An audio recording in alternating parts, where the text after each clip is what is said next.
This is called restore it in others by activating it in you. It's not that they don't believe in you. They do. They just don't believe the shit you do.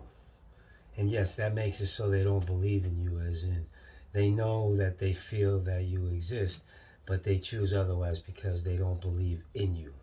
In you. They don't have faith in the same sense that some child out there, somewhere right now, has no faith in their parent to quit drinking.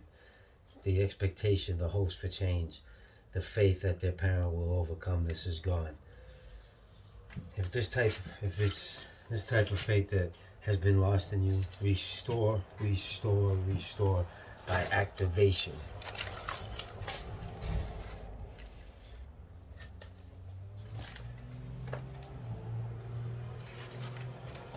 Activate faith that you may then restore faith in others.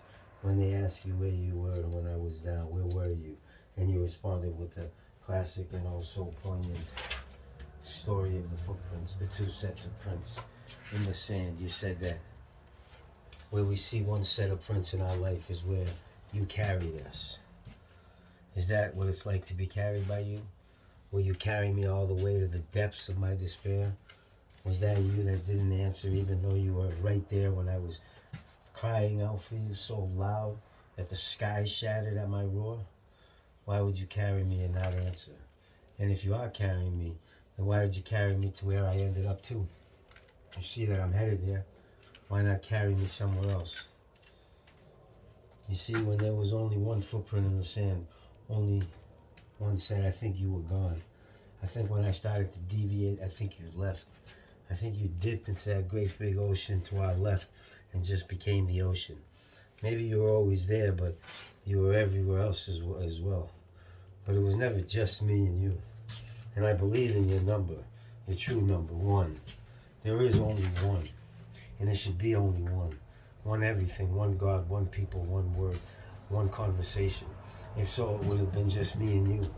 But you never answered when I felt I walked alone. You never answered when I looked down in the real time and saw my own footprints being made by my own feet. I looked down and saw my own legs moving on my legs. I saw attached my own 2 feet that were moving in unison with my legs, creating my own path. It was in fact my steps and my steps alone that brought me to the depths I went to. You weren't there, and if you were, you simply cannot justify to me not answering my call, nor can you even begin to justify that it was that you that carried me in your divine arms through the twisted and torn path I traveled.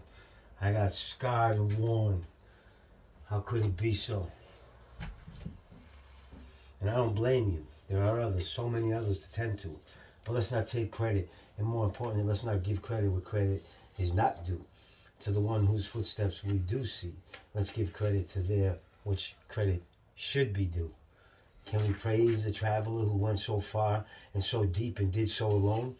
Can we say this person through his own life, his own actions, their own thoughts, through their own suffering, did they come to the road again where your footsteps were seen once more? To walk side by side again, can we say that it required us to endure with what we were embodied with from the start, our spirit?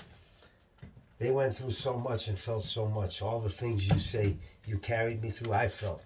I felt the weight, pain, and anguish, all of it. Why? Why do you want the credit? Is that what you want? Do you really want us to just praise you for everything? Okay, no, okay. If that's the case, then shouldn't you be more known, more available to the everyday, every man and every woman, and everything in between and beyond? Answer more when people are down the path and feel that their footprints are on their own, that they have no other footprints next to them, that they're not being carried. Maybe you should respond more. Say unto them, I am there for you. I am here. Now, I am carrying you. Look now. See me right now. And hey, dummy, turn left at this tree because you're going the wrong way. You want us to go on a certain path, so maybe now is a good time to be more vocal. How exactly? I don't know. You're the one that's God and the one that says is the amazing creator. Some say the best. I simply just say your title is well deserved, except incomplete. I believe if one says you are the greatest creator, then it must be said, or at least implied, that you are also the greatest destroyer. Am I wrong to say this? I believe it true. Is it not? But this is another thought for another page, a page somewhere close down my range. Down the way on this also there is Down my way on this also there is much upon much to say. But let's stay. Let us not stray. This path, this thought, I want your footsteps beside me. If I do walk the path, the road you wish for me, will you also not only stay, but maybe do things a different way? Maybe you can stray from your own way. Your way that worked way back when it was a different day, when things went a different way. Especially now, to stray I say, because so much has gotten in the way, to deviate, to make one stray from your intended way. So stray I say, and say, hey, with your voice, yes, the voice of God. I know we can't hear your voice because we will melt, or our heads will explode, because the voice of God, well, again, you are God, I'm sure, and you are a great sound guy too. Just adjust the levels. Too much head melting to this point, I think it's no good no more. And why? Please tell me why, before so many were spoken to and their words saved and recorded and rewritten and passed on. Why so many then and not now? Why can't we add to this book that the book says nothing about needing a book in the first place? The book that they say is your book. Can we not add to it? Can we not extend it? Men dressed in garments that the book says are not necessary decided what to put in the book. Men who built structures and temples in honor of you that the book made no mention of. These men who sold not all of what they had to feed the poor. Those men decided and voted upon what words shall be forever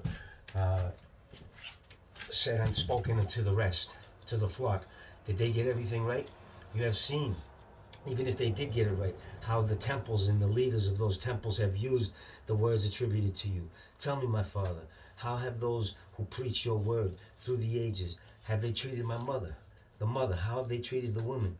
How has she been treated under the implemented rule of your word by others? Was she represented as you wish she was?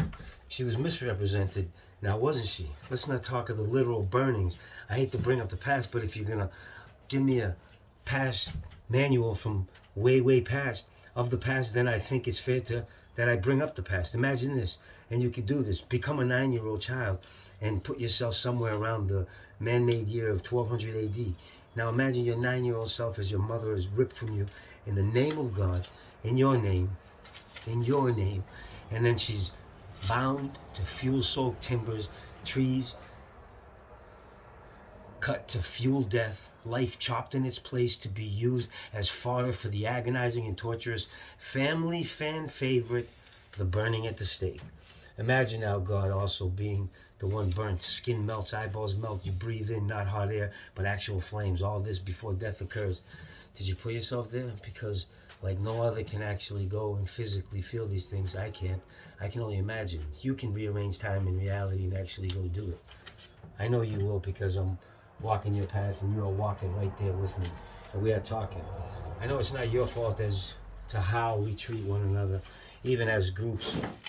You cannot be responsible for men holding this power over women historically in almost all facets of our existence. But you can be more vocal. The other side can have more warriors, more weapons, can't we? Why does it always have to seem like the other side, the bad side, always has what it needs, always has the newest tech, the gadgets, the weapons, and we wouldn't need a lot? Just you, just your voice. Overall and everything, your voice should be heard to those who ask, not just to those you select. To those who truly seek to truly know. For those who sit idle, as they simply are okay with knowing you exist, yet choose not to believe in you. And I know it must be tough if you are what you say you are. For so many, they have abandoned you for something else. Even if something they leave you in preference of nothing, they would rather have nothing than be with you. That must be a tough one. If I were you, I'd probably have set up a meteor, sent this way a couple thousand years ago. I feel for you, I do. I know you exist, and I know you do. And I know you exist, and I know you were there for me many times, but it seems like, and please correct me if I'm wrong, but it seems like you are relying on the work done so long ago to maintain till today. With the hands it's gone through and the way it's been used, it's simply ridiculous, don't you think, to expect that? Especially without a bit of reinforcement. You enforced long ago. So what? Now you sit back and your job is done? I would say, okay, sure, if things were a certain way, but they just aren't that way. Also, I would say, way back when there was less need for reinforcement or proof, for lack of a better word. These days, the present, the now, I believe more is required. But of course, just a bit of you, the true you, would be much more than the more needed to tip things more in your favor, or at least to tip things to balance. Because it ain't looking too balanced out here in the field. The command posts get info from the boots and eyes on the ground, or air, and then make assessments and makes plans according to the info received. They don't just sit back and say, okay, we sent the troops in with what we feel they need to accomplish the mission, and then sit back and say, call me when the job's done. Like all good generals and commanders, they know the situation on the ground changes. They know further decisions might need to be made, and they stand vigilant, ready to receive all the reports that they may make their best decisions to ensure the most important objective, the prime objective, always to accomplish the mission. To accomplish your mission, we need some fresh orders, even if the orders have not changed. Reinforce that. The troops are battle-scarred and worn down, and morale is low and only getting lower. And there is nothing for troops in despair, disarray, and disorder. I say there is nothing better for troop morale than knowing their leader, their commander, is there with them. There is nothing more assuring than the voice and presence of their leader, of the one they infinitely fight for. Am I asking for a lot? Am I asking for so much, a voice? Is that too much? Am I way out of line? Am I blasphemous? Could you really send me to hell for eternity? My soul be damned for my original natural thought. I'm not saying things against you, but feeling deep inside a different way. I do not apologize to you who made me in his own image for what thoughts occur naturally within me as I navigate this booby-trapped landscape. What life is this they say we must live? They being the ones somehow appointed to represent you. They direct us, it seems, not to be beings created in the image of the one true source. No, they direct us wherever their own personal direction directs them to direct us to. And we have seen where those directions lead. Straight to greed, war, and doom.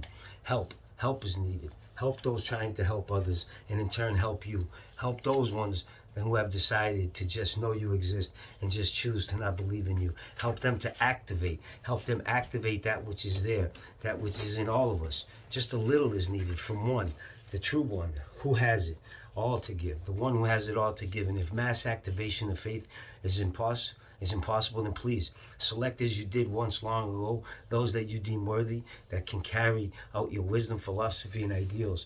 Ones who today can make sense of all that you want and apply and explain it to how the masses can understand, identify, and feel the message as in today, not as 2,000 years ago. It is wrong for me to ask of all of this, isn't it? Tell me, speak to me further.